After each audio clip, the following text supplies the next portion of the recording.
To Python life YouTube channel. ఈరోజు మన topic ఏంటంటే ఫంక్షన్స్. సో వితౌట్ ఫంక్షన్స్ అనేది మనం ఏమీ చేయలేము. సో ఫంక్షన్స్ అనేది చాలా ఇంపార్టెంట్. సో ఈ వీడియోలో నేను ఫంక్షన్స్ అంటే ఏంటో డీటెయిల్గా ఎక్స్ప్లెయిన్ చేస్తాను. లాస్ట్ దాకా వీడియో చూడండి. బేసిక్గా ఫంక్షన్స్ అంటే ఏంటంటే basic building blocks of code అంటాం. అంటే ఒక ఫంక్షన్లో మనము ఒక సెట్ ఆఫ్ కోడ్ రాసి దాన్ని మనము కాల్ చేసుకుంటే ఎక్కడంటే ఇప్పుడు సపోజ్ మీరు ఒక 100 లైన్స్ ఆఫ్ కోడ్ ఒక ఫంక్షన్లో రాసుకొని ఆ ఫంక్షన్ని మీరు ఏం చేస్తారంటే ఎక్కడైనా కాల్ చేసుకోవచ్చు. ఓకే, అంటే ఒక ప్రోగ్రామ్ నుంచి ఇంకో ప్రోగ్రామ్ కూడా కాల్ చేసుకోవచ్చు. అట్లాంటి టైంలో మీరు ఏం చేస్తారంటే ఫంక్షన్స్ అనేది యూజ్ చేస్తారు. సో మాటికి రాసిన కోడే మళ్ళీ రాయకుండా రీయూజబిలిటీ అనేది ఈ ఫంక్షన్స్లో మనకు జరుగుతుంది. కాబట్టి ఇక్కడ ఏం చేస్తామంటే ఈ ఫంక్షన్స్ అనేది తీసుకోవడం జరుగుతుంది. సో ఫంక్షన్కి సంబంధించింది మనం ఇక్కడ ఏం చేస్తామంటే ఫస్ట్ డెఫ్ కీవర్డ్, ఓకే, డెఫ్ కీవర్డ్తో ఫంక్షన్ అనేది డిఫైన్ చేసుకోవడం జరుగుతుంది మెయిన్గా.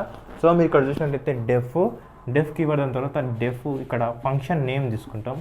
ఫంక్షన్ నేమ్ తీసుకుంటాం. దాని తర్వాత ఇది పెరాంథసిస్ ఇచ్చి ఇక్కడ కొటేషన్స్ ఇస్తాం. ఓకే, ఇక్కడ మనం ఏదంటే కోలన్ ఇస్తాం. సో ఫంక్షన్ ఏ విధంగా డిఫైన్ చేసుకుంటామంటే function name and function def keyword function name ఈ విధంగా మనము కొటేషన్ ఇట్లా కోలన్ అయితే ఇస్తాము. సో కోలన్ ఇచ్చిన తర్వాత నెక్స్ట్ ఏం చేస్తామంటే ఇక్కడ స్టేట్మెంట్స్ రాస్తాం. ఓకే, ఏదైనా మనకు కావాల్సిన స్టేట్మెంట్స్ రాసుకొని ఇక్కడ మనం ఏం చేస్తామంటే చెప్పాను కదా basic building blocks of code రాస్తామని చెప్పేసి ఈ విధంగా బేసిక్ బిల్డింగ్ ఆఫ్ కోడ్ అనేది రాస్తాము. సో ఎప్పుడైతే మీరు ఈ ఫంక్షన్ని డిక్లేర్ చేసుకుంటారో ఆటోమేటిక్గా ఇక్కడ ఫంక్షన్ నేమ్ అనేది కాల్ చేసుకోవాలి. Function name. So function name call చేసుకుంటేనే మనం దీనిలో రాసిన అవుట్పుట్ అనేది మనకు వస్తుంది. ఓకే, ఇది గుర్తుపెట్టుకోండి. నేను ఇప్పుడు మీకు ఎగ్జాంపుల్ చూపిస్తాను. ఫర్ ఎగ్జాంపుల్ చూసినట్లయితే సో మీరు ఫంక్షన్ డిఫైన్ చేసుకోవాలంటే మీకు గుర్తుండాల్సింది ఏంది డెఫ్ కీవర్డ్ అనేది మీకు గుర్తుండాలి. సో డెఫ్ కీవర్డ్తోనే మీకు టోటల్గా ఉంటుంది. సో ఇప్పుడు ఇక్కడ చూసినట్లయితే బేసిక్గా డెఫ్ కీవర్డ్ అని ఒకటి తీసుకుంటాను. ఓకే, డెఫ్ కీవర్డ్ ఫంక్షన్ నేమ్ కిరణ్ తీసుకుంటాను. అండ్ ఇక్కడ ఏం చేస్తానంటే ఇక్కడ నేను పెనాల్టీస్ ఇచ్చేసి ఇక్కడ కోలన్ ఇచ్చేసాను. ఓకే, కోలన్ ఇచ్చేసి డిఫైన్ చేసేసాను. ప్రస్తుతానికి ఇప్పుడు ప్రింట్ ఈ విధంగా కూడా ఇచ్చేస్తాను. అండ్ కిరణ్ అనేదాన్ని కాల్ చేస్తాను. సో ఇప్పుడు మీకు ఆర్గ్యుమెంట్స్ అంటే ఏందో చూపిస్తాను. సో ఆర్గ్యుమెంట్స్ అంటే ఏం లేదు, ఎప్పుడైతే మనం ఫంక్షన్లోకి ఇక్కడ వేరియబుల్స్ పాస్ చేస్తామో వీటిని ఆర్గ్యుమెంట్స్ ఆర్ పారామీటర్స్ అంటాము. సో నేను ఏని పాస్ చేసిన, ఓకే, సో ఈడ ఏని పాస్ చేసిన, ఈడ ఏని కాల్ చేస్తున్నా. సో మనకి ఏని పాస్ చేసినా ఏని కాల్ చేసిన కానీ నాకు ఇక్కడ నుంచి ఇక్కడ వాల్యూ పోవాలి. అప్పుడు ఏం చేస్తా అంటే 1 ఇస్తా ఇక్కడ. ఓకే, ఫంక్షన్ కాల్లో నుంచి వాల్యూ ఎక్కడ పాస్ చేస్తా అంటే ఇక్కడికి పాస్ చేస్తా. ఇక్కడ ఉన్నది ఇక్కడ డిస్ప్లే అవుతుంది.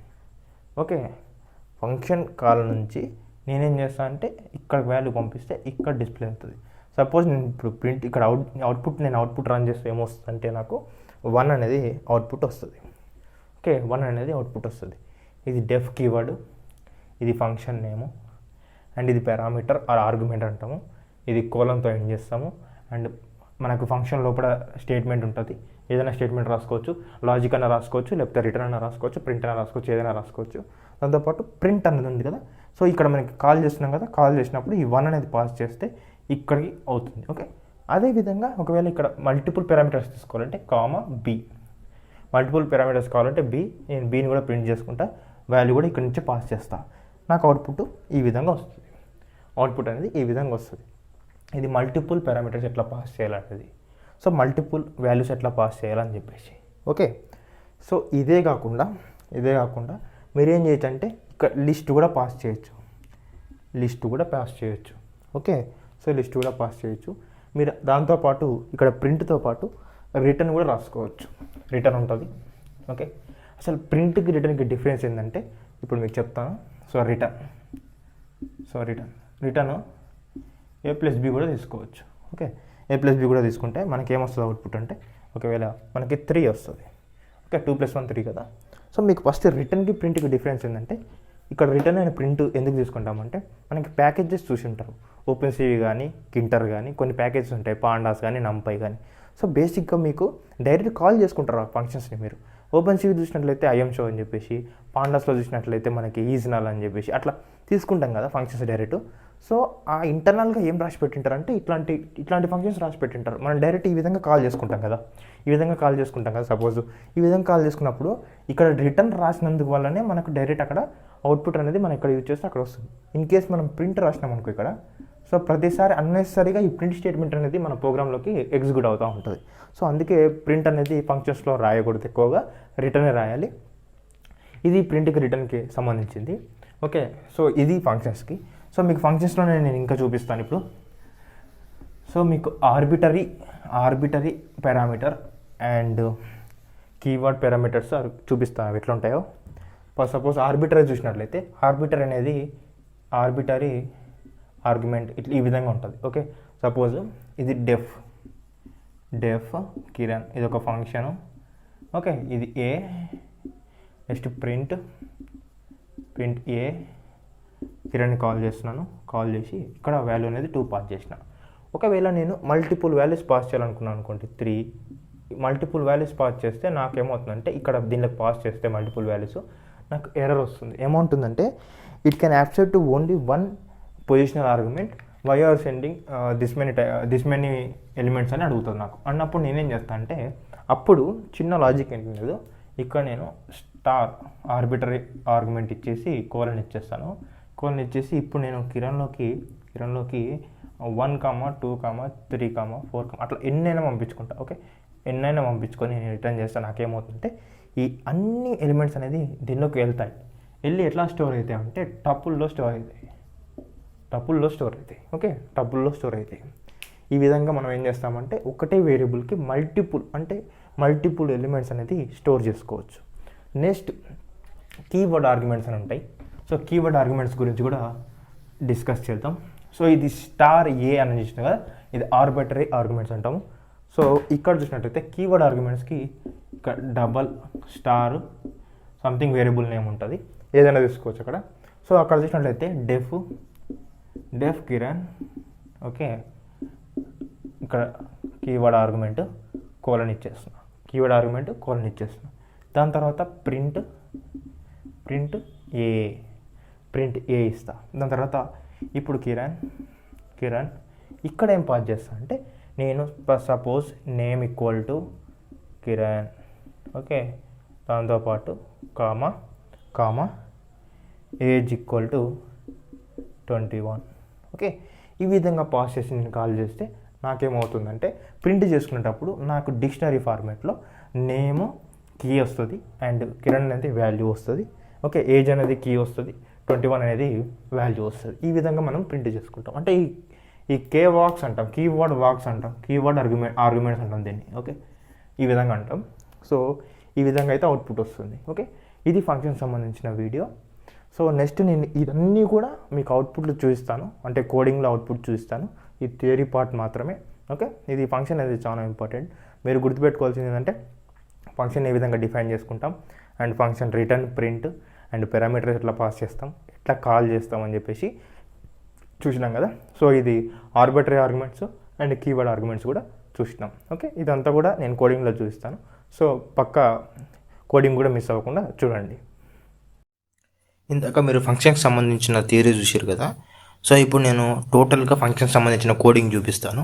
ఈ విధంగా మనం ఫంక్షన్స్ని డిక్లేర్ చేసుకుంటాం అండ్ ఎట్లా కాల్ చేసుకుంటాం అండ్ మనకి సింగిల్ పారామీటర్ అంటే ఏంటి, సింగిల్ ఆర్గ్యుమెంట్ అంటే ఏంటి, లేకపోతే మల్టిపుల్ ఆర్గ్యుమెంట్స్ అంటే ఏంటి అని చెప్పేసి దాని గురించి మొత్తం టోటల్గా డిస్కస్ చేస్తాను. Okay, and return and print అనేది ఏ విధంగా యూజ్ చేస్తాము, రిటర్న్ ఎప్పుడు యూజ్ చేయాలి అండ్ ప్రింట్ ఎప్పుడు యూజ్ చేయాలని చెప్పేసి దాని గురించి అయితే టోటల్గా ఎక్స్ప్లెయిన్ చేస్తాను. ఇంకోటి మనకి డిఫాల్ట్ పారామీటర్ వాల్యూ ఎట్లా ఇవ్వాలి అండ్ ఫంక్షన్కి పాస్ ఎట్లా రాయాలి అవంతా కూడా కోడింగ్లో నేను చూపిస్తాను నీట్గా. మీరు అక్కడ చూసినట్లయితే ఫంక్షన్ గురించి అయితే చెప్పాను కదా. సో ఇక్కడ డిక్లేర్ చేసుకోవాలంటే ఫస్ట్ డెఫ్ అనే ఒక కీవర్డ్ ఉండాలి. సో ఇక్కడ ఫంక్షన్ నేమ్ ఉండాలి. సో ఫంక్షన్ నేమ్ ఏదైనా రాసుకోవచ్చు. సో మీకు అర్థం కావాలి కాబట్టి నేను ఫంక్షన్ నేమ్ తీసుకున్నాను and parenthesis. Okay, parenthesis and ఇక్కడ ఏం చేస్తున్నా అంటే కోలన్ చేసి నేను ఒక ప్రింట్ రాసుకుంటా. ప్రింట్ ఇక్కడ ఏం చేస్తున్నాను అంటే దిస్ ఈజ్ ఫంక్షన్ అని రాస్తా. This is function. Okay, this is function అని రాసి నేను ఇప్పుడు దీన్ని రన్ చేస్తాను. రన్ చేస్తే నాకు ఇది రన్ అవ్వదు. ఎందుకు రన్ అవ్వదంటే ఇక్కడ చూడండి అవుట్పుట్ రాలేదు. ఎందుకు రన్ అవ్వదంటే ఎప్పుడైతే ఫంక్షన్ని క్రియేట్ చేస్తామో దానికి మనం ఏం చేయాలంటే ఫంక్షన్ని కాల్ చేయాలి. సో కాల్ ఎట్లా చేస్తామంటే ఫంక్షన్ నేమ్తోనే, ఇక్కడ ఫంక్షన్ ఉంది కదా, ఫంక్షన్ నేమ్తోనే ఈ విధంగా కాల్ చేస్తాం. ఈ విధంగా కాల్ చేసినప్పుడు మనకేమవుతుందంటే ఆటోమేటిక్గా కాల్ అయిపోతుంది. ఇప్పుడు చూపిస్తాను చూడండి నీట్గా. ఇక్కడ మీరు చూసినట్లయితే నాకు అవుట్పుట్ వచ్చింది, దిస్ ఈజ్ ఫంక్షన్ అని. ఎప్పుడైతే నేను ఫంక్షన్ని కాల్ చేశానో అప్పుడే నాకు అవుట్పుట్ అయితే వచ్చింది. ఓకే, ఇది గుర్తుపెట్టుకోండి. అండ్ దీంతోపాటు మీరు చూసినట్లయితే నేను పారామీటర్స్ మాట్లాడిన, పారామీటర్స్ అన్న ఆర్గ్యుమెంట్స్ ఉన్నాయి, ఒకటే అని చెప్పుకుంటాము. సో పారామీటర్ గురించి మాట్లాడినట్లయితే ఫర్ సపోజ్ నేను ఇక్కడ ఏం చేస్తానంటే నేమ్ అని ఒక పారామీటర్ ఇస్తాను. ఓకే, నేమ్ అని ఒక పారామీటర్ ఇస్తాను. సో ఈ పారామీటర్ నేను ఇక్కడ ఇక్కడ ప్రింట్ చేసుకుంటాను. సో ఇక్కడ నేమ్ అని ప్రింట్ చేసుకున్నాను. అండ్ ఈ పారామీటర్కి వాల్యూ ఎక్కడి నుంచి పాస్ చేయాలంటే నేను ఈ ఫంక్షన్ కాల్ నుంచి పాస్ చేస్తాను. ఎట్లా పాస్ చేస్తాను చూడండి, కిరణ్. ఓకే, కిరణ్ అని పాస్ చేస్తే నాకు ఇప్పుడు అవుట్పుట్ ఏం రావాలంటే this is function Kiran. Okay, ఆ విధంగా, ఎందుకంటే నేను ఈ ఫంక్షన్ ఈ ఆర్గ్యుమెంట్కి ఇక్కడ నుంచి వాల్యూ పాస్ చేస్తున్నాను, ఇక్కడ రిటర్న్ చేస్తున్నాను. చూడండి, దిస్ ఈజ్ ఫంక్షన్ కిరణ్ అనేది వచ్చింది. ఓకే, ఇది ఏంటంటే సింగిల్, మనకేంటి సింగిల్ మనకి single parameter. Okay, multiple parameter కూడా తీసుకోవచ్చు, ఏజ్ తీసుకోవచ్చు. అండ్ దీంతోపాటు మేము ఇక్కడ ఏజ్ కూడా ప్రింట్ చేసుకోవచ్చు. ఓకే, ఇది మల్టిపుల్ పారామీటర్స్కి సంబంధించింది. ఇక్కడ ఏజ్ రిటర్న్ చేసుకోవచ్చు. అండ్ దాంతోపాటు ఇక్కడ మీరు ఇక్కడ కూడా వాల్యూ ఇవ్వచ్చు ఈ విధంగా. ఓకే, ఈ విధంగా నేను 1 ఇచ్చాను. సో ఇక్కడ చూడండి, నేను రిటర్న్ చేసినప్పుడు నాకు ఏ విధంగా వస్తుందంటే this is the function Kiran, age కూడా వస్తుంది. చూడండి, ఈ విధంగా వస్తుంది. సింగిల్ పారామీటర్ ఎట్లా తీసుకోవాలి అండ్ మల్టిపుల్ పారామీటర్ ఎట్లా తీసుకోవాలో చూపించాను కదా. సో రిటర్న్ ఎందుకు తీసుకుంటాను, ప్రింట్ ఎందుకు తీసుకోవాలని చెప్తాను మెయిన్గా. సో ప్రింట్ తీసుకొని ఇప్పుడు డిస్ప్లే చేసుకుంటాం, ఇక్కడ బాగానే ఉంది. కానీ మనకి ప్యాకేజెస్లో ఎలా ఉంటుందంటే ఇట్లా మనకి ఫంక్షన్స్, ఒక ప్యాకేజ్లో మల్టిపుల్ టైప్స్ ఆఫ్ ఫంక్షన్స్ ఉంటాయి. అక్కడ మీరు రిటర్న్ తీసుకొని వాళ్ళు ఇన్బిల్ట్గా బిల్డ్ చేస్తారు. ఒకవేళ ప్రింట్తో చేస్తే మీకు అన్నెసెసరీగా ఇట్లాంటి అవుట్పుట్స్ వస్తాయి. అందుకోసమే అక్కడ రిటర్న్ అనేది తీసుకోవడం జరిగి రిటర్న్తోనే చేస్తారు మొత్తం ప్యాకేజెస్ అనేది కూడా. సో మీకు ఒకవేళ రిటర్న్కి రాయాలంటే ఏ విధంగా రాస్తానో చూపిస్తాను చూడండి. ఇప్పుడు రిటర్న్కి రాయాలంటే ఇక్కడ ఏ అండ్ ఇక్కడ బి అండ్ ఇక్కడ బి. ఓకే, ఏబి కాబట్టి నేను డైరెక్ట్ ఇక్కడ ఏం చేస్తానంటే ఇక్కడ C equal to or return తీసేసుకొని direct return A plus B. Okay, నాకు రిటర్న్ ఏ ప్లస్ బి. ఇప్పుడు నేను వాల్యూస్ ఎక్కడి నుంచి పాస్ చేస్తాను, ఇక్కడ నుంచి పాస్ చేస్తాను. ఈ విధంగా పాస్ చేస్తాను 3. ఓకే, పాస్ చేసి నేను ఇప్పుడు ఇక్కడ ఏం చేస్తానంటే దీనిలోకి స్టోర్ చేసుకోవాలి కదా. సపోజ్ డబ్ల్యూ ఈక్వల్ టు ఇట్లా చేసి ప్రింట్ డబ్ల్యూ చేసుకుందాం. ఓకే, ప్రింట్ డబ్ల్యూ చేసుకుంటాను. డబ్ల్యూ చేసుకొని ఒకసారి రన్ చేద్దాం, మనకు అవుట్పుట్ ఏమొస్తుందో చూద్దాం. ఓకే, సో ఇది రిటర్న్కి సంబంధించింది. సో ఇక్కడ రన్ చేసినట్లయితే మనకి అవుట్పుట్ అయితే వస్తుంది. చూడండి, మాకు 4 అనేది అవుట్పుట్ అయితే వచ్చింది. ఓకే, సో రిటర్న్ అనేది ఈ విధంగా రాస్తాం. రిటర్న్ అనేది ఈ విధంగా రాయొచ్చు. రిటర్న్ ప్రింట్కి డిఫరెన్స్ ఏంటంటే రెండు సేమ్ రిటర్న్ చేస్తున్నాయి అంటారు. కానీ ఒకవేళ నేను ఇక్కడ ప్రింట్ రాస్తే డైరెక్ట్ ఇక్కడనే డిస్ప్లే అవుతుంది. కానీ రిటర్న్ అయితే అది మనకు ఆపరేషన్ పర్ఫామ్ చేస్తుంది కానీ అవుట్పుట్ అనేది రాదు. అవుట్పుట్ రావాలంటే ఇక్కడ చూడండి, నేను ఈ ఫంక్షన్ కాల్ చేసిన దగ్గర నుంచి ఈ వేరియబుల్కి తీసుకొని దాని తర్వాత దాన్ని ప్రింట్ చేసుకున్నాను. ఓకే, సో ఎక్కువగా మనం ఫంక్షన్స్కి రిటర్నే వాడాలి, ప్రింట్ వాడద్దు అసలు. ఓకే, అంటే ఒక గుడ్ ప్రోగ్రామర్ అయితే ఈ విధంగా వాడాలని చెప్తున్నాను. ఓకే, సో దీనికి సంబంధించింది ఈ విధంగా ఉంటుంది. సరే, ఫంక్షన్కి ఈ విధంగా ఇట్లా రాసుకుంటాం. అండ్ ఫంక్షన్ ఎట్లా చేసుకుంటాం అని చెప్పాను కదా. అండ్ ఆర్గ్యుమెంట్స్ ఎట్లా ఇస్తాం అండ్ రిటర్న్ ఎట్లా రాస్తాం అండ్ ఫంక్షన్లకి ఎట్లా కాల్ చేస్తాం అవన్నీ కూడా నీట్గా ఎక్స్ప్లెయిన్ చేసినాం కదా. దీంతోపాటు మీకు ఇంకా ఉంటాయి. సో దీంతోపాటు మీకు ఒకవేళ పాస్ అని ఉంటుంది, లేకపోతే మీకు ఫర్ సపోజ్ ఇట్లా కాకుండా వేరే విధంగా కూడా చూపిస్తాను మీకు. ఫర్ సపోజ్ ఇది రిటర్న్ కదా. సో రిటర్న్ ఈక్వల్ టు నేను ఇప్పుడు ఏం చేస్తాను అంటే సపోజ్ మల్టిపుల్ కూడా చేసుకోవచ్చు. మల్టిపుల్ కూడా చేసి చూపిస్తాను మీకు నీట్గా. ఇప్పుడు మల్టిపుల్ చేసినట్లయితే ఇది 5 × 3. ఓకే, 5 × 3 ఆర్ ఏ × 3 తీసుకున్నాను. ఫస్ట్ ఏ × 3 నేను ఏతో నుంచి మల్టిపుల్ చేస్తున్నాను కదా. సో ఏ × 3 సో ఏ × 3 కాబట్టి ఏ అనేది 3. 3 × 3 అనేది మనకు ప్రింట్ అవ్వాలి.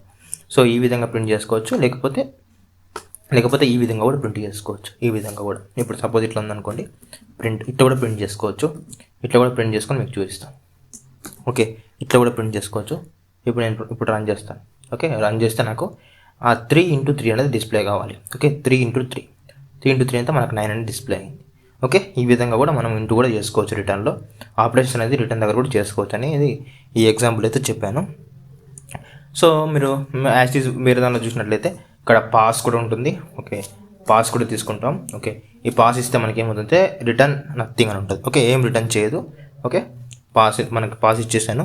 సో పాస్ ఈ విధంగా కూడా తీసుకోవచ్చు. ఓకే, సో ఇట్లా తీసుకోవచ్చు. అండ్ ఇప్పుడు ఒకవేళ ఇంకా మీరు తీసుకున్నట్లయితే మనం ఆర్గ్యుమెంట్స్లోకి అంటే ఇక్కడ మీకు ఫంక్షన్ కాల్లోకి లిస్ట్ని కూడా పాస్ చేసుకోవచ్చు. లిస్ట్ని పాస్ చేసుకోవడానికి కూడా మీకు ఒక ఎగ్జాంపుల్ చెప్తాను. సపోజ్ ఇదేంటంటే ఈ విధంగా తీసుకున్నాను కదా, లిస్ట్ని పాస్ చేయాలంటే నేను ఏం చేస్తానంటే for example for I in a తీసుకొని ప్రింట్ ఐ తీసుకుంటా. ఓకే, సో ఫర్ లూప్ ఫంక్షన్లో ఫర్ లూప్ రాసి ఇప్పుడు ఇక్కడ ఏం చేస్తానంటే ఇప్పుడు నేను ఇక్కడ నా ఫంక్షన్ నేము దీనిలోకి పెనాలిసిస్లోకి ఏం పంపిస్తాను అంటే లిస్ట్ని పంపిస్తాను. ఓకే, 1, 2, 3, 4, 5. ఓకే, సో లిస్ట్ని కూడా నేను ఫంక్షన్లోకి పంపించవచ్చు. సో నాకు అప్పుడు ఏమవుతుందంటే ప్రతి ఒక్క ఎలిమెంట్ అనేది ఇక్కడ ఏలోకి వెళ్ళి ఏ నుంచి వీటికి వెళ్ళి ఇటు నుంచి ఐలోకి వెళ్ళి ఈ విధంగా డిస్ప్లే అవ్వడం జరుగుతుంది. ఒకసారి మనము రన్ చేసి చూద్దాం ఏ విధంగా వస్తుందో అవుట్పుట్ అని చెప్పేసి. ఈ విధంగా తీసుకున్నాం కదా. సో ఇక్కడ చూడండి నాకు ఏ విధంగా వచ్చింది చూడండి, 1, 2, 3, 4, 5 అంటే ఫంక్షన్ లోపలికి ఫర్ లూప్లు ఈ విధంగా రాస్తాము. సో ఇంకోటి ఏమర్థమైందంటే ఫంక్షన్ కాల్లో ఒకరికి మీరు ఏ డేటా టైప్ అయినా పంపించవచ్చు, అంటే ఏ డేటా స్ట్రక్చర్ కూడా పంపించవచ్చు, లిస్ట్ పంపించవచ్చు, టపుల్ పంపించవచ్చు. అట్లా పంపించడం కోసం ఇది తీసేసుకున్నాం. ఓకే, సో ఇది మెయిన్గా. అండ్ ఈ ఫంక్షన్స్ గురించి మీకు అర్థమైంది అనుకుంటే నేను మీకు కొద్ది అడ్వాన్స్కి వెళ్ళి ఇంకా చూపిస్తాను. సో కొద్ది అడ్వాన్స్ వెళ్ళినట్టయితే మనకి ఏముంటుందంటే కీవర్డ్ ఆర్గ్యుమెంట్స్ ఉంటాయి. సో కీవర్డ్ ఆర్గ్యుమెంట్స్ ఉంటాయి అండ్ మామూలుగా స్టార్ ఆర్గ్యుమెంట్స్ అని ఉంటాయి, లేకపోతే ఆర్బిటరీ ఆర్గ్యుమెంట్స్ అని అంటాం దాన్ని. ఆర్బిటరీ ఆర్గ్యుమెంట్స్ అంటే ఏం లేదు, ఇప్పుడు మనం ఏం చేస్తున్నామంటే ఇక్కడ మీకు చూపిస్తాం. ఇక్కడ మనం ఏదైనా ఎలిమెంట్ తీసుకుంటే దీనికి ఒక వాల్యూ మాత్రమే పంపిస్తున్నాం కదా. సో మల్టిపుల్ వాల్యూస్ పంపించాలంటే ఏం చేయాలి? సో మల్టిపుల్ వాల్యూస్ పంపిస్తే అది ఏ విధంగా కన్వర్ట్ చేసుకుంటుందో ఈ ఆర్గ్స్లో చూద్దాం. అయితే దానికి ఏం చేస్తామంటే ఇక్కడ స్టార్ కానిస్తాం. ఓకే, స్టార్ ఆర్గ్స్ ఇచ్చేసి నేను ఇప్పుడు ఏం చేస్తాను అంటే డైరెక్ట్ ప్రింట్ చేసుకుంటాను. ప్రింట్ ఏం చేసుకొని ఇప్పుడు ఏం చేస్తానంటే ఈ ఫంక్షన్ ఉంది కదా, ఈ ఫంక్షన్ కాల్లోకి ఎలిమెంట్స్ పాస్ చేయాలి కదా. నేను డైరెక్ట్గా పాస్ చేస్తాను చూడండి, 1, 2, 3, 4 ఇట్లా ఈ విధంగా పంపిస్తాను వాల్యూస్. సో ఒక్క వేరియబుల్ అనేది ఎన్ని వాల్యూస్ అయితే తీసుకోదు. ఇన్ కేస్ ఒకవేళ ఈ స్టార్ లేకపోతే తీసుకోదు. ఈ స్టార్ తీసేసి చూపిస్తాను చూడండి. ఈ స్టార్ తీసేసి నేను రన్ చేస్తే నాకేం చెప్తుందో చూడండి. నాకు ఎర్రర్ వచ్చింది. Okay, takes 1 positional argument but 7 wear given అంటుంది. 7 ఇచ్చారు మీరు, అయితే నాకు కావాల్సింది ఒక్కటే అని ఉంటుంది. సో అట్లాంటప్పుడు ఏం చేస్తా అంటే ఓన్లీ సింపుల్గా ఇక్కడ స్టార్ ఇచ్చేస్తుంది. స్టార్ ఇచ్చేస్తే అది టోటల్గా నాకు టపుల్లో కన్వర్ట్ అయిపోయి సేవ్ అయిపోతుంది. ఇప్పుడు నేను చూపిస్తాను చూడండి, నాకు అవుట్పుట్ వచ్చి టపుల్లో కన్వర్ట్ అయిపోయింది. నేను ఈ వాల్యూస్ అంటే ఒకటే వేరియబుల్లో మల్టిపుల్ ఎలిమెంట్స్ స్టోర్ చేసుకున్నాను. ఇక్కడ ఈ ఆర్బిటరీ ఆర్గ్యుమెంట్స్ నుంచి. ఓకే, ఆర్బిటరీ ఆర్గ్యుమెంట్స్ అంటాం దీన్ని. స్టార్ ఏ ఇస్తే ఆర్బిటరీ ఆర్గ్యుమెంట్స్. ఓకే, ఇది గుర్తుపెట్టుకోండి. ఒకవేళ మీరు కీవర్డ్ ఆర్గ్యుమెంట్స్ తీసుకుంటే అప్పుడు ఏం చేస్తామంటే డబుల్ స్టార్ ఇస్తాం అండ్ వాల్యూస్ ఎట్లా పాస్ చేయాలంటే కీ ప్లస్ వాల్యూ పాస్ చేస్తే అప్పుడు మనకి ఏమవుతుందంటే ఆటోమేటిక్గా వాల్యూస్ అయితే తీసుకుంటుంది. అది ఎట్లా పాస్ చేయాలో చూపిస్తాను. ఇప్పుడు ఇక్కడ ఏంటంటే for suppose name equal to Kiran and comma age equal to 21. Okay, so ఇది ఒకసారి ఇప్పుడు మనకి ఉంది కదా, ఇది క్లోజ్ చేసేసి ఇది కూడా తీసేసినప్పుడు నాకేమైందంటే నేను ఆర్గ్యుమెంట్స్ ఏమైతే ఇట్లా ఈక్వల్ టు పంపించానో అదంతా కూడా నాకు ఎట్లా ఏ ఫార్మాట్లో సేవ్ అవుతుంది అంటే ఈ కీవర్డ్ ఆర్గ్యుమెంట్స్లో నాకు డిక్షనరీ ఫార్మాట్లో సేవ్ అవుతుంది. చూడండి, నాకు డిక్షనరీ ఫార్మాట్లో సేవ్ అయింది. ఇక్కడ నేమ్ అనేది కీ అండ్ కిరణ్ అనేది వాల్యూ అండ్ నేమ్ అనేది ఏజ్ అనేది మనకి అండ్ ఇది అనేది వాల్యూ. ఓకే, ఈ విధంగా కన్వర్ట్ అవ్వడం జరుగుతుంది. అండ్ ఇది మెయిన్గా. సో ఇది మనకి ఫంక్షన్కి సంబంధించింది అండ్ డెఫ్ కీవర్డ్తో తీసుకుంటామని చెప్పాను కదా. అండ్ మీరు ఇంకోటి పాయింట్ గుర్తుపెట్టుకోవాల్సింది, ప్రతి ఒక్క నేను ఫైల్ అనేది .py/తోనే క్రియేట్ చేస్తున్నాను. ఓకే, సో ఇది ఫంక్షన్ సంబంధించిన వీడియో. ఒకవేళ మీకు ఈ వీడియో నచ్చినట్లయితే ప్లీజ్ లైక్ చేయండి అండ్ షేర్ చేయండి. మన ఛానల్ సబ్స్క్రైబ్ చేసుకోండి.